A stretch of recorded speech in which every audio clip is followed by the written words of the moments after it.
السلام علیکم listeners, please ہمارے چینل کو سبسکرائب کریں اور ہمارا کام پسند آئے تو لائک اور شیئر کریں اور اپنے ریویوز دیتے رہیے. Thank you. قسط نمبر 21. صالحہ بیگم، ان کے شوہر اور فرحان شام کی فلائٹ سے آ چکے تھے.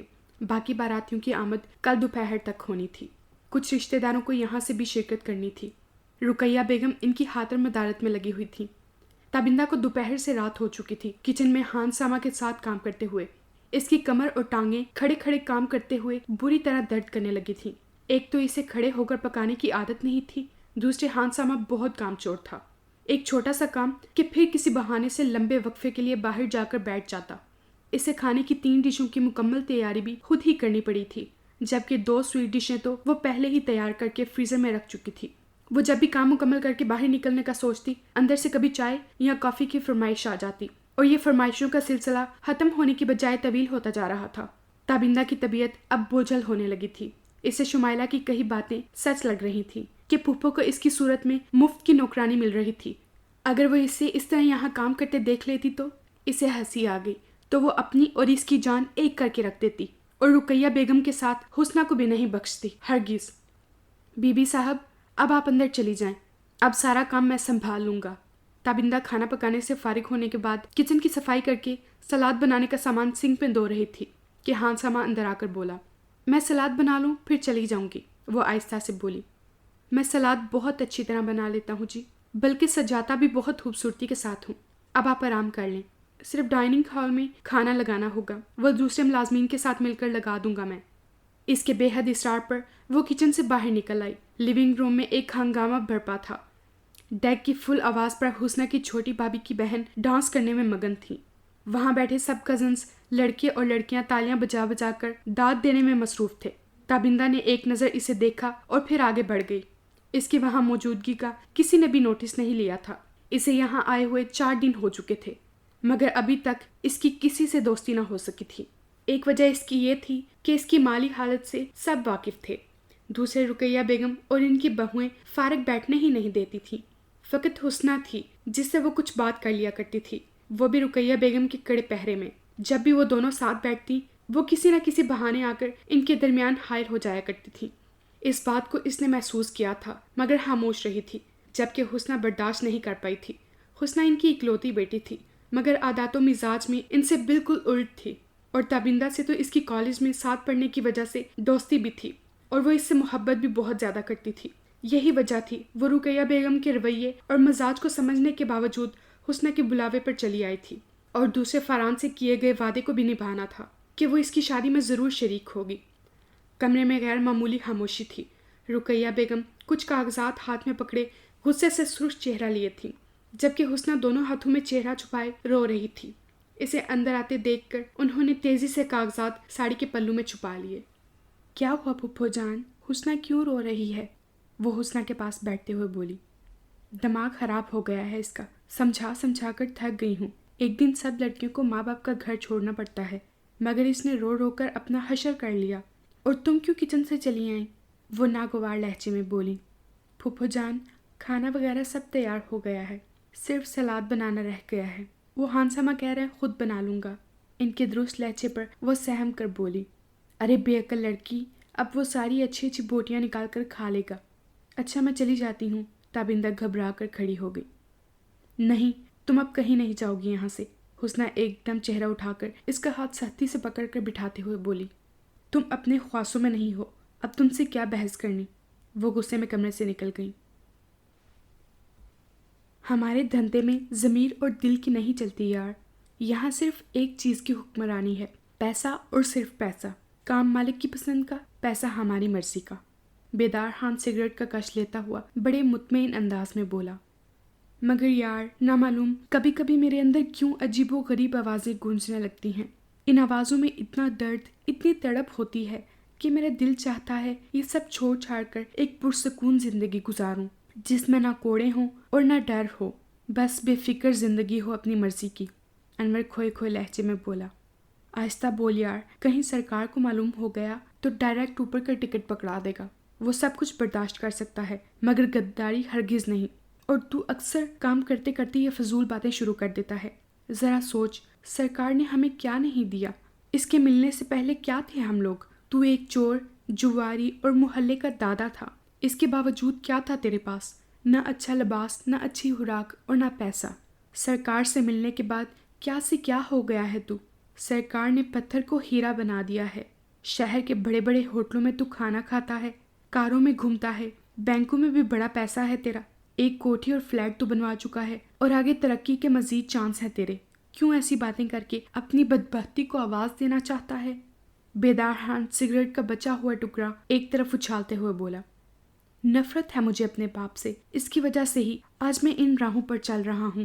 کاش وہ ہمیں پیٹ بھر کر روٹی دیتا، اپنی چاہت اور توجہ دیتا، تو آج انور کچھ اور ہوتا، مگر وہ اب بھی بے پرواہ ہے۔ گھر میں ہو کر بھی اپنی کوٹھی میں بند چرس پیتا رہتا ہے۔ لگتا ہے گھر میں اس کا وجود ہے ہی نہیں۔ میرا باپ تو میری پیدائش سے پہلے ہی مر گیا تھا۔ میں 2 سال کا تھا تو ماں نے نانی کے دباؤ میں آ کر دوسری شادی کر لی اور مجھے نانی کے پاس چھوڑ دیا۔ نانی نے ہی مجھے پالا پوسا۔ وہ بہت غریب عورت تھی۔ محلے والے ترس کھا کر جو کچھ اللہ نام کا ہوتا وہ نانی کو پہنچا دیا کرتے تھے۔ اسی سے ہم دونوں کا پیٹ بھر جاتا تھا۔ نانا کا بھی انتقال ہو گیا تھا اور میری ماں، جسے میں نے کبھی نہیں دیکھا تھا، نانی کے مرنے پر آئی تھی۔ اس وقت میں 20 سال کا تھا۔ نانی کے مرنے کے بعد میں بالکل تنہا رہ گیا تھا۔ میری ماں مجھے اپنے ساتھ پشاور لے گئی۔ وہاں میرے سوتیلے باپ نے مجھے دیکھ کر بہت خوشی کا اظہار کیا، اور میری ماں جو بہت ڈر ڈر کر مجھے وہاں لے آئی تھی، اسے اتنا خوش دیکھ کر بہت بے فکر ہو گئی تھی۔ میری ماں کے پھر کوئی اولاد نہ ہوئی تھی۔ ان دونوں نے بہت محبت دی۔ پھر ایک دن میرا باپ مجھے شکار پر لے گیا اور وہاں جا کر اس کی مہربانی کا سب راز کھلا۔ بظاہر تو وہ ایک ہوٹل چلا رہا تھا، مگر سائیڈ دھندا اس کا اسلحہ فروخت کرنے کا تھا، اور اس کام میں بڑے بڑے لوگوں سے اس کی دوستی تھی۔ اس نے جدید اسلحہ مجھے دکھا کر کہا کہ اسے اس کاروبار کو بڑھانے کے لیے ایک بیٹے کی ضرورت ہے جو اس کا بازو بھی بنے اور اس کی تمام جائیداد کا مالک بھی، مگر اس کام کی کسی غیر آدمی کو بھنک بھی نہیں پڑنی چاہیے۔ یہ کہہ کر اس نے 7 نوٹ لال اور کرارے میرے ہاتھ میں پکڑا دیے اور کہا، خوب عیش کرو 2 دن، پھر سوچ سمجھ کر مجھے جواب دینا کہ کیا مرضی ہے۔ میں نے بچپن ہی سے فقیروں کی جیسی زندگی گزاری تھی، نہ کبھی اچھا کھایا تھا اور نہ کبھی اچھا پہنا تھا۔ سوتیلے باپ کے پاس جب سے آیا تھا، روز مرغی بکرے کا گوشت کھانے کو مل رہا تھا، انڈے، مکھن، دودھ، دہی، ہر چیز میں خوب کھا رہا تھا، اکثر بھوک سے زیادہ کھا جایا کرتا تھا۔ پھر وہ مجھے جیب خرچ بھی خوب دل کھول کر دیا کرتا تھا۔ ان چیزوں کے چھوٹ جانے کا مجھے اتنا خوف تھا کہ میں نے فوراً ہی اسے اس کے کاروبار میں رازدار بننے اور اسے پھیلانے کی حامی بھر لی۔ پھر کیا تھا، میرے دن ہی بدل گئے۔ میں شہزادوں جیسی زندگی بسر کرنے لگا۔ سالوں ہو چکے ہیں اس دھندے میں پڑے ہوئے مجھے۔ میرا باپ مجھے سگوں سے زیادہ چاہتا ہے۔ ماں اصل بات سے بے خبر بہت خوش رہتی ہے، بلکہ آج کل تو میرے لیے لڑکیاں دیکھتی پھرتی ہے۔ تو تم شادی کر لو گے؟ انور پہلی مرتبہ مسکرا کر بولا۔ کیا حرج ہے؟ وہ سگریٹ کا لمبا کش لگا کر بولا۔ ہم جیسے لوگ زندگی ہتھیلیوں پر لیے گھومتے ہیں، نہ معلوم کس طرف سے گولی آ کر ہمیں ہمیشہ کی نیند سلا دی۔ ایسے میں شادی کر کے کسی لڑکی کی زندگی کیوں خراب کرتے ہو؟ ویسے بھی ہم جن راستوں پر چل رہے ہیں وہاں روشنی بالکل نہیں، صرف اور صرف اندھیرے ہیں، وہ بھی اتنے گہرے کہ ہم اپنے آگے آنے والی کھائی میں خود کو گرنے سے نہیں بچا سکتے۔ پھر ہم دوسروں کا مستقبل کیوں تاریک کریں؟ تو نے 10 کلاسیں جو پڑھی ہیں یہ اسی کے جراثیم بول رہے ہیں۔ یہ مت بولا کر یہ خوش دماغ والوں جیسی باتیں۔ اگر کسی لڑکی کے نصیب میں بیوہ ہونا لکھا ہے تو میں یا تو اسے کیسے بچا سکتے ہیں؟ میرا تو خیال ہے کچھ دنوں کی چھٹی لے کر اپنے گھر چلا جا۔ ویسے بھی ابھی الیکشن کا زمانہ ہے، ہماری بعد میں ضرورت پڑے گی۔ میں بھی اب گھر روانہ ہو جاؤں گا، سرکار سے بات کر لوں گا تیری چھٹی کی۔ بیدار خان اٹھتے ہوئے بولا تو انور بھی اس کے ساتھ اٹھ گیا۔ روٹھی ہو تم کو کیسے مناؤں پیا؟ بولو نا بولو نا، اب بول بھی دو نا بھائی۔ طوبا لائبہ کے آگے ہاتھ جوڑ کر پچھلے 15 منٹ سے اسے منانے کی کوشش کر رہی تھی، اور لائبہ نگاہیں جھکائے اس کی طرف دیکھنے سے گریز کر رہی تھی، مکمل سنجیدگی سے۔ طوبا، میں سوچ بھی نہیں سکتی تھی، جسے میں بچپن سے جانتی ہوں میرے ساتھ اتنا بڑا دھوکہ کرو گی۔ میں آج تک اس سچ کو اپنا وہم سمجھ کر دل کو سمجھاتی ہوں، مگر جب وہ مناظر میری آنکھوں کے سامنے آتے ہیں تو سچ میرا دل خود کو شوٹ کرنے کو چاہتا ہے کہ میں کتنی آسانی سے تم دونوں کے درمیان بے وقوف بنی ہوں۔ تم نے میری محبت و اعتماد سے فائدہ اٹھایا اور اس نے تمہاری دوستی سے۔ لائبہ اس وقت شعلے کی طرح دہک رہی تھی۔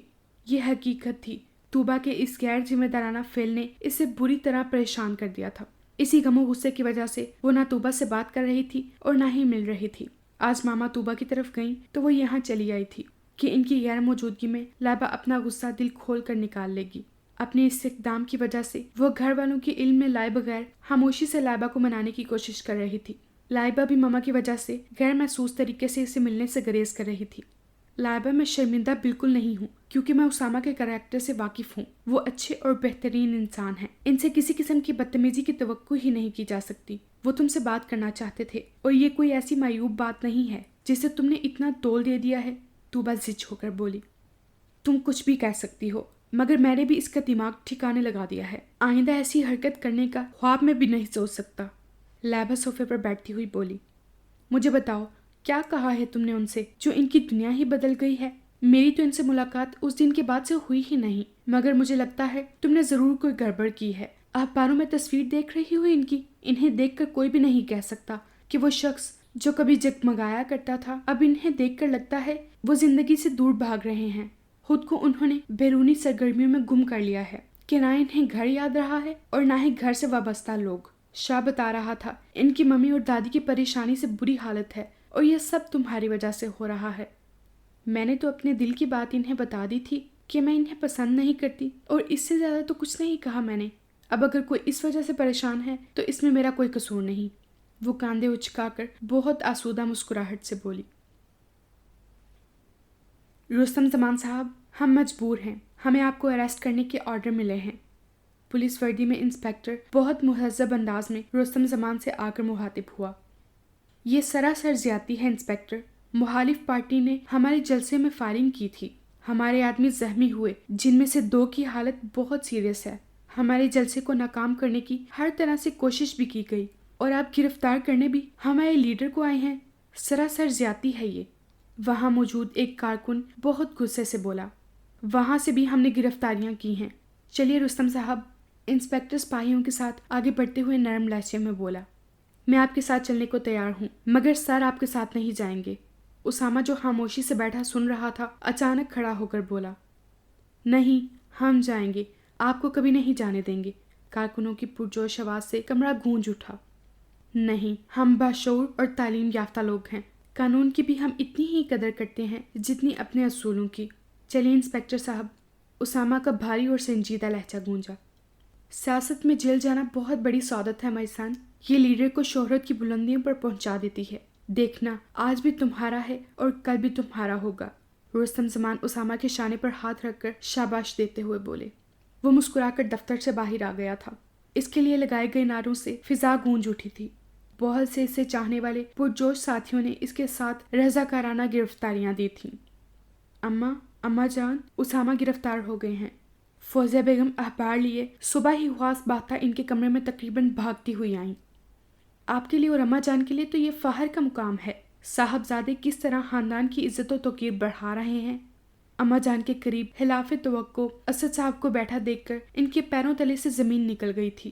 اگر وہ دروازے کا سہارا نہ لے لیتی تو پوری طرح چکرا کر گر پڑتی۔ غم و غصے سے اسد صاحب کا چہرہ سرخ ہو رہا تھا۔ اماں جان کے چہرے پر آنسوں کی لکیریں پھیلی ہوئی تھیں۔ کان کھول کر سن لو، اس نافرمان کے لیے اب اس گھر میں کوئی جگہ نہیں ہے۔ آپ کب آئے؟ ان کے بغیر اطلاع کی موجودگی، غصے بھرا انداز اور لہجہ فوزیہ بیگم کے باقی ماندہ ہوش و حواس اڑا دینے کے لیے کافی تھا۔ آپ کو میری آمد و روانگی سے کیا غرض؟ آپ اپنے ہونہار قابل فخر بیٹے کے کارناموں پر مسرت سے چراغاں کیجیے اور خوشیاں منائیے، مٹھائی تقسیم کیجیے۔ آپ کے فرزند کس طرح باپ دادا کا نام روشن کر رہے ہیں۔ اس ممتا کی ماری کے کیوں زخموں پر نمک چھڑک رہے ہو؟ اس کے تو رات دن بیٹے کی بھلائی اور سلامتی کے لیے دعائیں مانگتے ہوئے رو رو کر کٹ رہے ہیں۔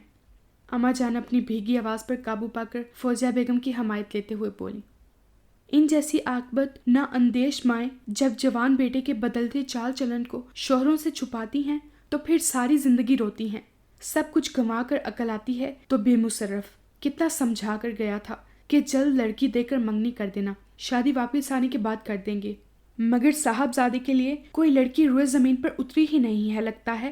اس کی تعلیم سے فراغت کے بعد میں مطمئن ہو گیا تھا کہ اب مجھے پریشانی کی ضرورت نہیں، میرا بیٹا میرا سہارا بن جائے گا، میں بزنس اس کے حوالے کر کے گھر میں سکون سے بیٹھوں گا تو بنجاروں جیسی زندگی سے نجات مل جائے گی۔ مگر اسد صاحب کے چہرے پر افسوس و ملال گہرا تھا۔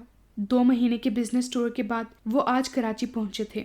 ان کا ارادہ گھر والوں کو سرپرائز دینے کا تھا، اس لیے وہ بغیر بتائے وطن آ گئے تھے اور بہت مسرور سے ایئرپورٹ سے باہر آئے تھے۔ باہر لگے سٹالوں پر رکھے اخباروں پر ان کی نگاہیں جم گئیں اور وہ بدحواس و ششدر اخبارات کی سرخیاں پڑھ رہے تھے، جن کی مین ہیڈنگ میں کل شام ہونے والے جلسے کے دوران ہنگامہ آرائی اور زبردست فائرنگ کے نتیجے میں جو کشیدگی پھیلی تھی، حالات خراب ہونے کی وجہ سے دونوں پارٹیوں کے لیڈروں کو گرفتار کر لیا گیا تھا، جس میں اسامہ ملک کا نام بہت واضح طور پر لکھا گیا تھا اور اس کی تصویریں ہر اخبار میں موجود تھیں۔ پہلی نظر میں تو اسے پہچان ہی نہیں پائے۔ بڑی ہوئی شیو، بے ترتیب بال، سرخ انگارہ آنکھیں، یہ اسامہ ان کا اسامہ تو نہیں تھا جس کی وجاہت اور سمارٹنیس کا ایک عالم دیوانہ تھا۔ 2 منٹ کی غیر موجودگی میں اس پر ایسی کیا مصیبت ٹوٹی تھی جس نے اسے بدل کر رکھ دیا تھا؟ وہ بے چین و پریشان سے گھر پہنچے تھے اور سامان ملازمین کے ہاتھوں اندر پہنچا کر سیدھے اماں جان کے کمرے میں گئے تھے، جہاں بہت پوچھنے کے بعد انہوں نے اسامہ کے متعلق انہیں بتا دیا کہ وہ ان راستوں پر چل کر سب کو فراموش کر چکا ہے۔ صبح گھر سے نکلنا اور رات گھر آنا اس کا معمول بن چکا ہے، بلکہ اکثر تو اب وہ راتوں کو بھی گھر سے غائب رہنے لگا ہے۔ یہ سب سن کر ان کا غصے سے برا حال ہو گیا تھا اور انہیں شدت سے فوزیہ بیگم پر غصہ آیا تھا، جنہوں نے ممتا کے ہاتھوں مجبور ہو کر اس کی ہر حرکت چھپائی تھی۔ تم کچھ بھی کہو اسد، مگر مجھے یقین ہے میرا بچہ بہت نیک اور معصوم ہے۔ وہ سیاست میں کرسی کے لالچ میں نہیں گیا، وہ تو بچپن سے ہی لوگوں کے دکھ درد میں کام آنے والا ہے۔ یہاں بھی اس کا مقصد لوگوں کی خدمت کرنا ہے۔ اماں جان سے زیادہ دیر اس کے خلاف باتیں برداشت نہ ہو سکیں تو وہ بول اٹھیں۔ کچھ بھی صحیح اماں، یہ میرا آخری فیصلہ ہے۔ اس کے لیے اس گھر کے دروازے بند ہو چکے ہیں۔ اگر مجھ سے چھپ چھپا کر کسی نے بھی اسے ملنے کی کوشش کی تو میں اس سے بھی رشتہ توڑ لوں گا۔ مجھے ہرگز نہیں چاہیے ایسی نافرمان اولاد۔ اسد صاحب اتنا کہہ کر کمرے سے نکل گئے۔ صالحہ پھپھو کے جو باقی مہمان لاہور میں رہ گئے تھے وہ بھی شام کی فلائٹ سے آگے تھے۔ گھر میں قریبی مہمان پہلے سے ہی موجود تھے، جن کی رونق میں اب اور اضافہ ہو گیا تھا۔ کل بارات تھی، اب صالحہ پھپھو نے بری وہاں لانگ روم میں سجائی ہوئی تھی۔ حسنہ کے بیش قیمت خوبصورت سوٹوں پر نگاہ نہیں ٹھہر رہی تھی۔ 4 سیٹ سونے کے اور 2 ڈائمنڈ کے تھے۔ سینڈل اور خسوں کی کئی جوڑیوں کے علاوہ دوسرے سامان سے کمرہ بھرا ہوا تھا۔ خواتین اور لڑکیاں بہت اشتیاق و رشک بھری نگاہوں سے سامان کو دیکھ کر تعریفیں کر رہی تھیں اور رقیہ بیگم کی گردن مسرت اور غرور سے اکڑ سی گئی تھی۔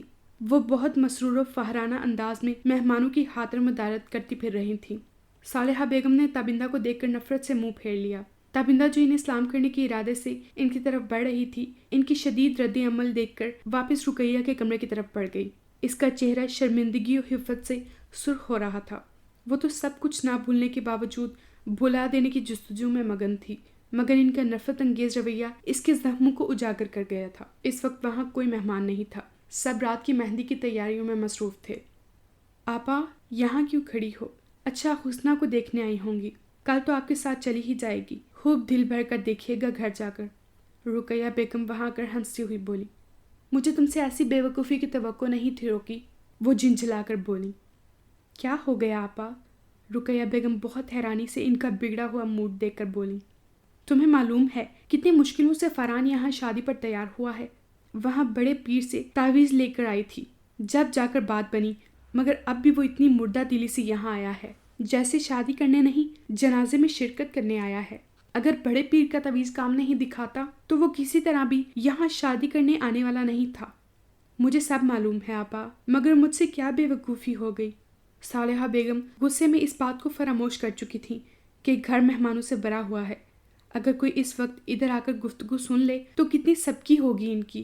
اس بات کا مکمل احساس رقیہ کو تھا۔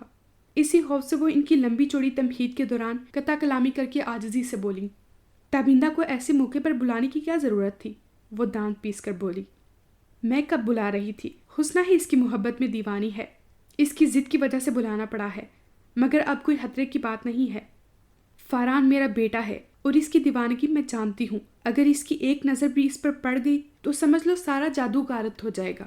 اگر اسے واپس نہیں بیچ سکتی تو ایک طرف بٹھا دو، نوکر بہت ہیں تمہارے گھر میں کام کرنے کے لیے، اب بری کا سامان بھی رکھوا دو، پھر مہندی کی ادھم بازیاں شروع ہو جائیں گی۔ وہ انہیں ہدایت دیتی ہوئی گیسٹ روم کی طرف بڑھ گئی۔ رقیہ بیگم حسنہ کے کمرے کی طرف بڑھ گئی۔ ان کی باتوں نے انہیں کافی ہوشیار کر دیا تھا اور اپنی بے پرواہی پر خود کو سرزنش کرتی ہوئی وہ حسنہ کے کمرے کے سامنے ستون کے پاس کھڑی تابندہ کو دیکھ کر ان کے چہرے کے تاثرات سرد ہو گئے تھے۔ اس کی آنسو بھری آنکھیں سرخ دیکھ کر انہیں احساس ہو گیا تھا کہ وہ سب سن چکی تھی، کیونکہ ستون درمیان میں ہونے کی وجہ سے وہ انہیں نظر نہیں آ سکی تھی اس کے سامنے، مگر وہ اس وقتی اثر کو زائل کرنے کے لیے فوراً ہی اس سے تیز لہجے میں بولی، شرم نہیں آتی تم کو ہماری باتیں چھپ کر سنتے ہوئے؟ بھابھی کو بہت مان ہے اپنی بیٹیوں کی پرورش پر، یہ تربیت ہوئی ہے کہ دوسروں کی باتیں چوروں کی طرح سنیں؟ پھپھو جان، خدا کی قسم میں آپ کی باتیں نہیں سن رہی تھی۔ حسنہ کا دروازہ اندر سے بند ہے، میں نے دستک بھی دی ہے، مگر وہ شاید باتھ روم میں ہے، اس لیے مجھے یہاں کھڑا ہونا پڑا، اس میں میرا کوئی قصور نہیں ہے، تابندہ رندے ہوئے لہجے میں بولی۔ دروازہ اندر سے لاک ہے، تم نے مجھے پہلے کیوں نہیں بتایا؟ وہ خواص باختہ تیزی سے آگے بڑھی اور پوری طاقت سے حسنہ کے کمرے کا دروازہ دونوں ہاتھوں سے پیٹ ڈالا۔ ان کے اس انداز پر تابندہ بھی گھبرا کر ان کے قریب آ گئی تھی۔ کیا بات ہے ماما، کیا دروازہ توڑنے کا ارادہ ہے؟ 10 منٹ کے بعد حسنہ نے دروازہ کھولا۔ دروازہ کیوں لاک کر کے بیٹھ گئی تھی؟ جانتی ہو مہمانوں سے گھر بھرا ہوا ہے۔ وہ اندر داخل ہو کر حسنہ سے سخت لہجے میں بولی۔ ان کی نگاہیں تیزی سے پورے کمرے کا جائزہ لے رہی تھیں۔ تابندہ کی سمجھ میں ان کا مشکوک انداز بالکل بھی نہیں آ رہا تھا۔ یہ میرا کمرہ ہے اور میری مرضی ہے، میں جس طرح بھی چاہوں اپنے کمرے میں رہوں۔ حسنہ کا رویہ مسلسل گستاخانہ تھا، وہ تابندہ کی موجودگی کی بالکل بھی پرواہ نہیں کرتی تھی۔ دماغ خراب ہو گیا ہے تمہارا، موڈ درست کرو اپنا۔ آپا 10 بجے تک مہندی لے کر آئیں گی، تیار رہنا، اور تم اب کمرے میں ہی رہو، ضرورت نہیں ہے تمہیں باہر نکلنے کی۔ حسنہ کے بعد وہ تابندہ سے مخاطب ہوئی۔ اس پر یہ پابندی کیوں لگ گئی؟ حسنہ حیرانی سے بولی۔ ہمارے ہاں تمام لوگ اعلیٰ سٹیٹس سے تعلق رکھنے والے ہیں، وہاں یہ ان معمولی کپڑوں میں ہماری فیملی کا امیج خراب کرے گی۔ رقیہ بیگم لفظوں کے تیروں سے اسے گھائل کر کے چلی گئیں۔ حسنہ نے تابندہ کو خود سے لپٹا لیا۔ تابی، پلیز ماما کی باتوں کا برا نہیں ماننا، ان کے پاس پیسہ بہت زیادہ ہے، لیکن سوچ بہت چھوٹی اور گھٹیا ہے۔ مجھے ان کی اس گھٹیا سوچ سے بھی بہت زیادہ چڑ ہے، اور اسی تضاد نے ان کی اور میرے درمیان ہمیشہ سے دیوار کھڑی رکھی ہے۔ تمہیں معلوم ہے حسنہ، میں اسکول لائف سے ہی حقیقت پسند رہی ہوں۔ پھپھو جان کی کوئی بات مجھے بری نہیں لگی، کیونکہ وہ جو بھی کہہ رہی ہیں سچ ہے۔ مجھے خوب معلوم ہے تم یہی کہو گی۔ اچھا میرے پاس آ کر بیٹھو، مجھے تم سے ایک خاص بات کرنی ہے۔ ماما موقع ہی نہیں دے رہی تھی تمہیں میرے پاس بیٹھنے کا۔ حسنہ اسے لے کر بیڈ پر بیٹھتے ہوئے بولی۔ آنٹی کہہ رہی ہیں ہم آپ کو تیار کر دیں کیونکہ مہندی آنے والی ہے۔ دروازہ کھول کر 3 لڑکیاں مسکراتی ہوئی اندر آ گئیں۔ میں ابھی تیار نہیں ہو رہی، 1 گھنٹہ باقی ہے ابھی 10 بجنے میں، حسنہ غصے سے بولی۔ آنٹی کہہ رہی ہیں ہم آپ کے پاس ہی رہیں، آپ چاہے تیار ہوں یا نہ ہوں، کیونکہ آپ اگر سو گئیں تو رسم کے وقت فریش نہ ہوں گی، ان میں سے ایک لڑکی مسکراتے ہوئے بولی۔ حسنہ کا موڈ بری طرح آف ہو گیا تھا۔ تابندہ خاموشی سے اسے دیکھنے لگی۔ کل اس کی شادی ہونے والی تھی، ایسے موقعوں پر تو اس کے چہرے پر دھنک رنگ بکھرے ہونے چاہیے تھے، مگر وہاں ان کی جگہ اضطراب کی کیفیت تھی، بے چینی تھی، ایک عجیب غیر محسوس انداز تھا اس کا، جسے تابندہ نے اب محسوس کیا۔ کچھ گڑبڑ ہے، مگر کیا ہے یہ اس کے سمجھ میں نہ آ سکا۔ وہ لڑکیاں VCR اور ٹی وی سٹارٹ کر کے بیٹھ گئی تھیں۔ اسامہ کو رستم زمان نے اپنے اثر و رسوخ کے ذریعے دوسرے دن دوپہر تک رہا کروا لیا تھا۔ ویسے بھی الیکشن ہونے والے تھے اور اسامہ ملک نے کم عرصے میں بے شمار لوگوں کے دل میں جگہ بنا لی تھی۔ اس کی گرفتاری کا سن کر عوام سڑکوں پر نکل آئی تھی۔ اس کی بیجا گرفتاری کے خلاف لوگوں میں بہت اشتعال پھیلا ہوا تھا۔ اس کی گرفتاری بھی محض دوسری پارٹی کے لیڈران کی گرفتاری اور شبہ کے تحت ہوئی تھی۔ ڈسٹرکٹ تھانے کے باہر پولیس کے خلاف نعرے لگاتے لوگوں کا مشتعل ہجوم اور رستم زمان کی سیاسی اپروچ نے اسامہ ملک کو زیادہ دیر لاک اپ میں ٹھہرنے نہیں دیا۔ وہ صبح لاک اپ سے باہر آ چکا تھا، جہاں رستم زمان اور ان کی پارٹی کے دوسرے لیڈر پھولوں کے ہار لیے مٹھائی کی ٹوکروں کے ساتھ اس کے استقبال کے لیے موجود تھے۔ اس کے باہر آتے ہی وہ تیزی سے اس کی طرف بڑھے۔ مبارک ہو مائی سن، یہ دن تمہاری زندگی کا سنہرا دن ہے، اور تمہاری سعادت مندی اور جذبہ احترام و محبت نے یہ ثابت کر دیا ہے کہ تم آگے چل کر عظیم سیاستدان بنو گے۔ ہمارے بڑے بڑے عظیم سیاستدان جیل گئے ہیں، یہ تمہارے لیے فخر کا مقام ہے۔ وہ اس کے گلے میں ہار ڈالنے کے بعد اسے سینے سے لگاتے ہوئے پرجوش لہجے میں بولے۔ ان کے بعد تمام لوگ اس سے پرجوش انداز میں ملے۔ بے شمار ہار اس کے گلے میں ڈالے گئے۔ پارٹی ورکر اور اس کے چاہنے والے اس کے حق میں نعرے لگا رہے تھے۔ کوئی اس سے ہاتھ ملانے کو بے چین تھا، کوئی گلے لگانے کو۔ بے شمار لوگوں کے درمیان سے نکل کر وہ بڑی مشکل سے رستم زمان کی کار تک پہنچا تھا۔ لوگوں کی والہانہ پرجوش پذیرائی، ساتھیوں کی بے پناہ خلوص اور رستم زمان کی بھرپور محبت و بھرپور حوصلہ افزائی کے جواب میں اس کے لبوں پر ہلکی سی مسکراہٹ نمودار ہو کر غائب ہو گئی تھی۔ اس کے مزاج میں خود سے اتنی لاتعلقی و بے پرواہی تھی کہ جیسے وہ انسان نہیں کوئی روبوٹ ہو جو انسانی احساسات سے مبرا معمول کی طرح کام کرے۔ سر، میں گھر جانا چاہتا ہوں، اماں جان اور ممی پریشان ہو رہی ہوں گی۔ ڈرائیور کو کار رستم زمان کے بنگلے کی طرف دوڑاتے ہوئے دیکھ کر اس نے پہلی مرتبہ لب کشائی کی۔ آپ کی رہائی کی خوشی میں ہم نے ایک شاندار جلسے کا اہتمام کیا ہے، وہاں سے فارغ ہو جائیں پھر چلے جائیے گا۔ وہ حسب عادت شفقت بھرے لہجے میں بولے۔ سوری سر، میں اب گھر جانا چاہتا ہوں۔ اسے احساس تھا کہ انہیں معلوم ہو گیا ہوگا اور اماں جان کے علاوہ گھر کے دوسرے لوگ بھی پریشان ہوں گے۔ رستم زمان اس کے مزاج کو اچھی طرح سمجھ چکے تھے کہ وہ ایک دفعہ نہ کہتے تو پھر نہ ہی رہتی ہے۔ وہ اسے گیٹ کے پاس اتار کر چلے گئے تھے۔ چوکیدار نے اسے سلام کر کے گیٹ کھول دیا تھا۔ وہ بالوں میں انگلیاں پھیرتا ہوا سرخ روش پر چلتا ہوا اندر کی جانب بڑھ رہا تھا۔ سرسبز لان خوبصورت پھولوں سے سجا مہک رہا تھا۔ مالی وسیع و عریض لان میں لگے پودوں کی کانٹ چھانٹ میں مصروف تھا۔ وہ اطمینان سے قدم اٹھاتا ہوا اندر کی جانب بڑھ رہا تھا۔ گھر، اپنا گھر، جس میں بسنے والے اگر ایک دوسرے کا احترام کریں، جہاں پیار محبت کی پرخلوص خوشبوئیں اور رنگ بکھرے ہوئے ہوں، وہ گھر زمین میں جنت کا حصہ ہوتا ہے۔ اس سے جتنی چاہت، جتنی اہمیت دینے اور پیار کرنے والے ماں باپ، دادی، چچا، چچی اور کزنز ملے تھے، ایسی قسمت، اتنا گڈ لک بہت کم لوگوں کا ہوتا ہے۔ اس کی تھکن اور پس مردگی غائب ہو گئی تھی۔ وہ بہت اطمینان و آسودگی محسوس کر رہا تھا۔ آنکھیں نیند سے بوجھل ہونے لگی تھی۔ وہ دروازہ کھول کر اندر داخل ہوا۔ کچن سے آتی ہوئی فوزیہ بیگم کی نگاہ اس پر پڑی۔ وہ تیزی سے اس کی طرف بڑھی۔ وہ بھی بےتابی سے ان کی طرف بڑھ رہا تھا۔ وہ ان سے اتنا مانوس اور فرینک نہیں تھا۔ ان کے مقابل اسے ہمیشہ اماں جان کی محبت بھری گود میں سر رکھ کر آنکھیں موند کر سکون ملا کرتا تھا۔ تمام جائز و ناجائز خواہشات و ضدیں بھی انہی سے پوری کروانے کا عادی تھا۔ فوزیہ بیگم کے بہت چاہنے کے باوجود وہ ان سے مکمل فری نہ ہو سکا تھا، مگر اس وقت ان پر نگاہ پڑتے ہی اس کے اندر کا ننھا اسامہ جاگ اٹھا تھا، جو ہمک کر ماں کی آغوش میں پناہ لینے کے بعد دنیا کے تمام سرد و گرم آلام و مصائب سے بے خبر ہو جاتا ہے۔ اس کے اندر موجود گزشتہ کئی ماہ سے ڈپریشن شاید اپنی حدود سے باہر ہو چکا تھا، جسے دور کرنے، خود کو سنبھالنے کے لیے اسے ایسے ہی ممتا بھرے مہربان شفیق وجود کی ضرورت تھی، جس کی گود میں سر رکھ کر وہ پرسکون نیند سونا چاہتا تھا۔ خبردار، جو ایک قدم اور آگے بڑھایا تو وقت کی رفتار جیسے ایک دم تھم گئی تھی، فضا بھی جیسے ساکن ہو گئی تھی۔ فوزیہ بیگم کو اپنے دل کی دھڑکنیں بند ہوتی ہوئی محسوس ہوئیں۔ سامنے سیڑھیوں سے اترتے ہوئے اسد صاحب قہر کی تصویر بنے نیچے اتر رہے تھے۔ ان کی گرجتی آواز پر اسامہ نے چونک کر ان کی طرف دیکھا۔ فوزیہ بیگم کی طرف بڑھتے اس کے قدم ان کے نزدیک پہنچ کر رک گئے تھے۔ السلام علیکم ڈیڈی، آپ کب آئے؟ مجھے اپنی ناپاک زبان سے مخاطب کرنے کی ضرورت نہیں ہے۔ اگر اپنی زندگی چاہتے ہو تو چلے جاؤ یہاں سے۔ خون میں معمولی سی بغیرت باقی ہے تو کبھی زندگی میں اس گھر کا رخ نہیں کرنا۔ بہت باپ کے مال پر اور نام پر عیش کر لیا، اب محنت مزدوری کر کے کھاؤ گے تو سب لیڈری باہر نکل جائے گی۔ اسد صاحب گویا آج سارے ہی حساب بے باک کر دینا چاہتے تھے۔ اسد، بہت ہو گیا، اب خاموش ہو جاؤ۔ جوان بیٹے سے اس طرح بات کی جاتی ہے؟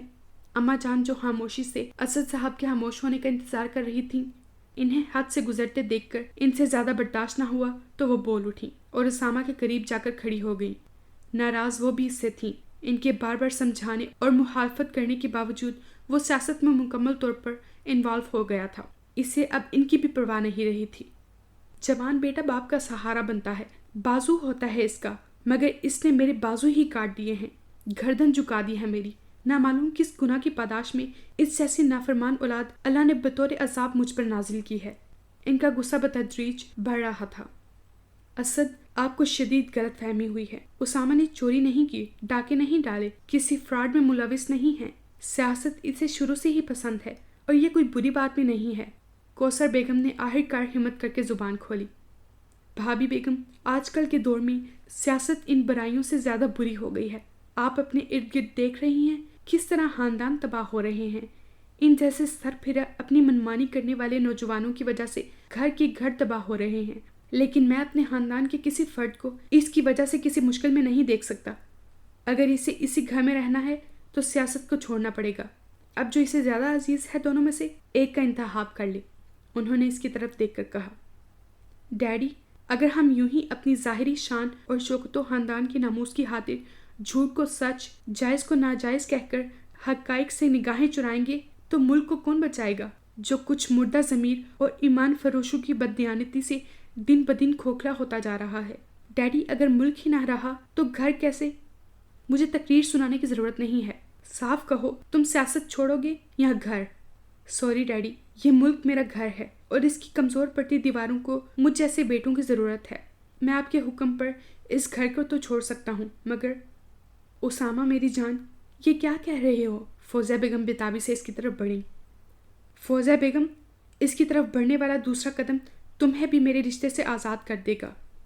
ان کے یہ الفاظ دھماکے کی طرح سب کے دلوں میں گونج اٹھے تھے۔ فوزیہ بیگم جو اسامہ کو سینے سے لگانا چاہ رہی تھی، وہ پتھر کی طرح ساکت ہو گئی تھی۔ اسامہ کی طرف ان کے بڑھتے قدم وہیں رہ گئے تھے۔ کسی کو یہ امید نہیں تھی کہ وہ غصے میں اس انتہا کو پہنچ جائیں گے۔ اسامہ کا چہرہ ضبط سے سرخ ہو گیا تھا اور وہ فوراً ہی دروازے کی طرف بڑھ گیا۔ اسامہ بیٹے، بات تو سنو۔ اماں جان ناراضگی بھول کر اس کی طرف بڑھیں۔ اماں جان، اگر اس نافرمان کو آپ نے روکنے کی کوشش کی تو میں گھر چھوڑ جاؤں گا اور کبھی آپ میری شکل نہ دیکھ سکیں گی۔ اسد صاحب کا لہجہ بہت مضبوط و صادق تھا۔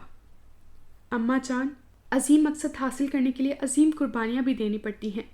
دعا کیجیے گا میں اپنے مقصد میں کامیاب نہ بھی ہو سکوں تو اس کی جد و جہد اور تکمیل میں میری جان جائے۔ اللہ حافظ۔ کہنے کے بعد وہ بہت تیزی سے نکلا تھا۔ اس نے اپنے پیچھے فوزیہ بیگم کے رونے کی آواز سنی تھی۔ وہ اس لیے بھی تیزی سے وہاں سے نکلا تھا کہ ماں اور اماں جان کے آنسو اس کے فیصلے پر دراڑیں نہ ڈال دیں۔ اس کے اندر طوفان بھڑپا تھا۔ وہ گھر جہاں پہلا قدم رکھتے ہی اس کی ساری تھکن اور افسردگی ہوا بن کر اڑ گئی تھی۔ اپنا گھر، اس نام کی طمانینت و آسودگی نشہ بن کر اس کی آنکھوں میں اتر آئی تھی۔ اب ان آنکھوں میں شدید جلن ہو رہی تھی۔ اسد صاحب کے الفاظ نوکیلے پتھروں کی طرح اسے ابھی بھی اپنے جسم میں گھستے ہوئے محسوس ہو رہے تھے۔ اماں، دادی اور تائی کے دکھی حسرت زدہ چہرے اس کے شور کی نگاہوں میں گھوم رہے تھے۔ وہ ایک بھٹکے ہوئے مسافر کی طرح سڑک پر چل رہا تھا۔ مجھے آپ کے فیصلے سے اختلاف ہے ڈیڈی۔ یہ اپنی اپنی سوچ اور احساسات کی بات ہوتی ہے۔ آپ نے بچپن سے ہر آسائش اور بے حساب پیسہ دیکھا ہے اور وقت کے ساتھ ساتھ آپ کی سوچ اور محنت اس پیسے کو بڑھانے میں لگی رہی۔ آپ نے کبھی اپنے سے نیچے ان طبقوں کو نہیں دیکھا جو سارا دن محنت کر کے صرف ایک وقت کی روٹی اپنے اہل خانہ کو کھلاتے ہیں، اور کتنے بے شمار گھر ایسے ہیں جہاں لوگوں کو ایک وقت کی روٹی بھی نصیب نہیں ہوتی۔ ہر ماہ منشی کے ہاتھ مستحق لوگوں میں راشن اور رقم تقسیم کروانے سے آپ کی ذمہ داری ختم نہیں ہو جاتی۔ آپ کو ان بستیوں میں جانا چاہیے جہاں بے روزگاری اور افلاس کے باعث جرم پرورش پاتے ہیں، جو بڑھ کر ہمارے ملک، ہمارے معاشرے کے لیے ناسور بن جاتے ہیں۔ اگر ہمارے مردوں اور نوجوانوں کو بآسانی بروقت نوکریاں مل جائیں تو معاشرے سے چوریوں، ڈکیتیوں جیسی لعنت بھی ختم ہو اور ملک بھی ترقی و خوشحالی کی راہ پر گامزن ہو۔ مگر آپ اور آپ جیسے لوگوں کی سوچ کبھی اپنی فیملی سے آگے نہیں بڑھتی۔ آپ کے اور میرے خیالات میں بہت تضاد ہے۔ صاحب، چھوٹے صاحب، وہ اپنی سوچوں میں مگن چل رہا تھا کہ ایک جانی پہچانی آواز سن کر اس نے مڑ کر دیکھا۔ عبدل دوڑتا ہوا اس کے قریب آ رہا تھا۔ وہ وہیں رک گیا۔ صاحب، آپ جہاں جائیں گے میں بھی ساتھ چلوں گا۔ عبدل اس کے قریب آ کر بھرائے ہوئے لہجے میں بولا۔ میرے ساتھ؟ اس کے لب دھیرے سے مسکرائے۔ گھر سے نکل جانے کا حکم تو مجھے ملا، تم کیوں چلے آئے؟ گھر میں بڑی بیگم صاحبہ نے آپ کی خدمت کے لیے مجھے رکھا تھا۔ جب آپ ہی گھر میں نہیں ہوں گے تو میں کیا کروں گا؟ آپ جہاں جائیں مجھے بھی ساتھ لے چلیں، آپ کے بغیر میں کہیں نہیں رہ پاؤں گا۔ عبدل روتے ہوئے اس کے آگے ہاتھ جوڑ کر بولا۔ یار، مرد روتے ہوئے اچھے نہیں لگتے۔ دیکھو، میں ابھی تمہیں کہاں لے کر جاؤں؟ میرا مطلب ہے مجھے خود نہیں معلوم میں کہاں جاؤں گا۔ تم واپس کوٹھی لوٹ جاؤ۔ میں تو جس کٹھن راستے کا انتخاب کر چکا ہوں اس پر مجھے ابھی تنہا ہی چلنا ہے۔ اسامہ عبدل کے شانے پر ہاتھ رکھ کر اپنائیت سے بولا۔ نہیں صاحب، آپ کے بغیر میں وہاں نہیں رہ پاؤں گا۔ زندگی میں اپنی ماں کے بعد میں نے صرف آپ سے محبت کی ہے اور زندگی میں آپ سے دور رہنے کا تصور بھی نہیں کر سکتا۔ موت ہی آپ سے جدا کر سکتی ہے مجھے۔ عبدل کے لہجے میں سچائی تھی۔ اس کی آنسو بھری کالی آنکھیں پر امید انداز میں اس کے چہرے پر تھیں۔ عبدل، مجھے بھی تم سے اتنی ہی محبت ہے۔ تمہارے وجود کا بھی عادی ہو چکا ہوں، مگر دوست، کچھ مجبوریاں، کچھ فیصلے انسان کو مجبور کر دیتے ہیں۔ تم واپس لوٹ جاؤ۔ مت میری خاطر خود کو مشکل میں ڈالو۔ اچھا خدا حافظ۔ وہ اس کا شانہ تھپک کر تیزی سے آگے بڑھ گیا۔ عبدل چاہنے کے باوجود اسے پکار نہ سکا۔ وہ خود سے دور ہوتے اسامہ کو دیکھ رہا تھا، وہ جو خاندان بھر کر لاڈلا اور چہیتا تھا، جس کی خدمت کے لیے ملازمین کی فوج تھی، جس کے منہ سے نکلنے والی ہر بات، ہر فرمائش فوراً پوری کر دی جاتی تھی۔ اب وہ کسی خزاں زدہ پتے کی طرح ہو گیا تھا۔ کتنی بے اعتماد، شکستہ اور تھکن سے چور اس کی چال تھی۔ ہائے میری صاحب، کس کی نظر لگ گئی آپ کو؟ عبدل بچوں کی طرح پھوٹ پھوٹ کر رو دیا۔ حسنہ رسم کے لیے بھی کمرے سے باہر نہیں نکلی تھی۔ نامعلوم پھپھو نے سچ بولا تھا یا واقعی اس کے سر میں شدید درد ہو رہا تھا۔ صالحہ نے اس کے سر کا درد سن کر رسم ترک کر دی تھی۔ رات 2:30 بجے تک وہ مہندی سے فارغ ہوئے تھے۔ میوزک، گانے اور ڈانس دونوں طرف سے ہی زبردست کیے گئے تھے۔ گو کہ دلہا والے مختصر تھے، مگر جیت انہی کی ہوئی تھی۔ تابندہ کو کچن میں بھیج کر باہر نہ نکلنے کی تاکید رقیہ بیگم کر چکی تھیں۔ وہ ملازمین کے ساتھ وہاں کام میں مصروف رہی۔ مہندی کا پروگرام ختم ہونے کے بعد سب کام سے فارغ ہو کر اسے کچن سے نکلتے ہوئے 3 بج گئے تھے۔ وہ باہر آئی تو مہمان قالین پر بے ہوش سو رہے تھے۔ حسنہ کے کمرے کا دروازہ اندر سے لاک تھا۔ تابندہ کھڑی سوچنے لگی، کہاں سوئے؟ سارے مہمانوں کا کمروں پر قبضہ تھا، اور جو باقی تھے وہ قالین اور صوفوں پر پڑے سو رہے تھے۔ حسنہ کے سر میں درد ہے، اسے میں نے نیند کی گولی کھلا دی تھی۔ تم اس کا دروازہ نہ بجانا، ڈسٹرب ہو جائے گی۔ ماسی کو میں نے تمہارا بستر لگانے کا کہہ دیا ہے، اس کے ساتھ گیلری میں سو جاؤ۔ صبح جلدی اٹھنا، بارات کی تیاری بھی کرنی ہے۔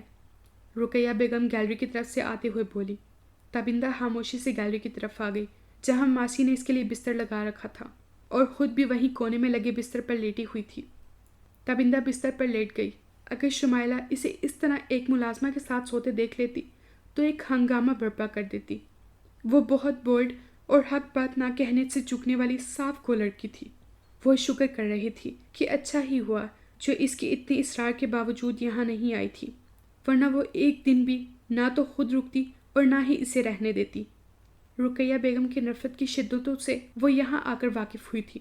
کاش میں آئی ہی نہ ہوتی تو تھوڑی بہت تو ان کی عزت دل میں رہتی، مگر مجھے اپنا وعدہ نبھانا تھا۔ اگر میں یہاں نہ آتی تو وہ یہی سمجھتے کہ میں گھر میں بیٹھ کر اپنی ناکام محبت کا سوگ منا رہی ہوں، پھر شاید وہ اپنے وعدے کی بھی پابند نہ رہتے۔ لیکن انہیں کیا معلوم میری قربانی، انا اور وقار کی برتری کے احساس نے مجھے کن نکیلے کانٹوں پر گھسیٹا ہے۔ اتنی شدت و بے دردی، پھر پھپھو جان کا یہ رویہ، اور بڑی پھپھو کی آنکھوں سے نکلتے نفرت کے شراروں نے میرے جسم کو ہی نہیں، روح کو بھی گھائل کر دیا ہے۔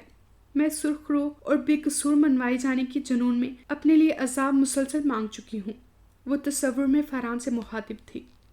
آنسو چپکے چپکے اس کا تکیہ بھگو رہے تھے۔ ماسی لیٹتے ہی سو گئی تھی، وہ بھی نامعلوم کس وقت اپنی سسکیاں دباتے دباتے سو گئی۔ صبح 7 بجے ماسی کے جگانے پر اس کی آنکھ کھلی۔ وہ اس کے ساتھ ناشتہ بنانے میں مصروف ہو گئی تھی۔ ماسی، حسنہ کو بیڈ ٹی دے آؤ۔ تابندہ کپ میں چائے ڈال کر کپ اور ساسر اسے پکڑاتے ہوئے بولی۔ اس کے جانے کے بعد وہ تیزی سے ناشتہ بنانے کا سامان تیار کرنے لگی۔ 8 بج رہے تھے۔ سب مہمانوں کے لیے 10 بجے تک ناشتہ تیار کرنا ہوتا تھا۔ حسنہ بی بی بہت گہری نیند سو رہی تھی، دروازہ نہیں کھولتی۔ میں نے بہت بچایا ہے، ماسی چائے واپس لاتے ہوئے بولی۔ اچھا رہنے دو، کچھ دیر بعد دے آنا۔ تابندہ فریج سے انڈے نکالتے ہوئے بولی۔ بیگم صاحبہ حسنہ بی بی سے بہت محبت کرتی ہیں، ان کے کھانے پینے کے معاملوں میں معمولی سی کوتاہی برداشت نہیں کرتی۔ اگر چائے انہیں نہ ملی تو وہ مجھ پر غصہ ہوں گی، حالانکہ قصور میرا نہیں ہے جی۔ ماسی رقیہ بیگم کے غصے سے بہت خوفزدہ تھی۔ اچھا میں لے جاتی ہوں، تم پریشان نہ ہو۔ تابندہ دوسرے کپ میں گرم چائے نکالتے ہوئے بولی۔ چائے پہنچائی حسنہ کو؟ رقیہ بیگم نام لیتے ہی حاضر ہوئی تھی۔ ماسی گئی تھی، حسنہ سو رہی ہے، اب میں چائے لے کر جا رہی ہوں، تابندہ بولی۔ ماسی، اس کے لیے بہترین ناشتہ تیار کرنا، رات سے کچھ نہیں کھایا ہے اس نے سر درد کی وجہ سے۔ وہ اسے ہدایت دیتی ہوئی باہر نکل گئیں۔ تابندہ بھی ان کے پیچھے چائے لے کر آ گئی تھی۔ انہوں نے آہستہ سے دروازے پر دستک دی۔ جب 3-4 بار مسلسل دستک دینے کے باوجود بھی دروازہ نہیں کھلا تو ان کے چہرے پر تشویشناک سائے لہرانے لگے۔ مہمانوں کے خیال سے دروازہ زور سے بجا بھی نہیں سکتی تھی۔ انہوں نے چھوٹا سا پرس نکالا اور اس میں سے چابی نکال کر لاک میں گھمائی، دروازہ فوراً کھل گیا۔ وہ ہوا کسی تیزی سے کمرے میں داخل ہوئی تھی۔ تابندہ بھی ان کے پیچھے اندر آ گئی۔ کمرہ خالی تھا۔ رقیہ بیگم باتھ روم کی طرف بڑھیں، وہ بھی خالی تھا۔ بیڈ کی چادر بے شکن پڑی ہوئی تھی. پورا کمرہ جوں کا توں تھا مگر حسنہ غائب تھی. پھوپھو جان یہ کھڑکی کھلی ہوئی ہے. تابندہ کی نگاہ دروازے سائز کی دیوار گر کھڑکی پر پڑی تو وہ خوف زدہ لہجے میں بولی, ہائے یہ کیا کیا تو نے حسنہ, جیتے جی مار گئی تو ہمیں. ارے اب میں کیا منہ دکھاؤں گی آپا کو. کیسی رسوائی اس ذلت کے سمندر میں ڈبو کر چلی گئی. رقیہ بیگم سینہ پکڑ کر بیٹھ گئی. تابندہ کو اپنے پیروں تلے زمین کھسکتی ہوئی محسوس ہو رہی تھی. اس کا دل تیزی سے دھڑک رہا تھا. اسے یقین نہیں آ رہا تھا حسنہ ایسی تو نہ تھی. وہ بہت سلجھی ہوئی, سمجھدار, باحیا اور باکردار لڑکی تھی. پھر وہ اس طرح کیوں چلی گئی اور کس کے ساتھ؟ اتنے اہم دن ماں باپ کی عزت کو پامال کر کے. ان کی پرورش, پیار اور دیکھ بھال کا کیا صلہ دیا اس نے؟ بدنامی کی سیاہی ان کے چہرے پر مل گئی تھی. گھر مہمانوں سے بھرا ہوا تھا. شام کو بارات آنی تھی. پھر کیا ہوگا؟ تابندہ کے حواس ساتھ چھوڑنے لگے تھے.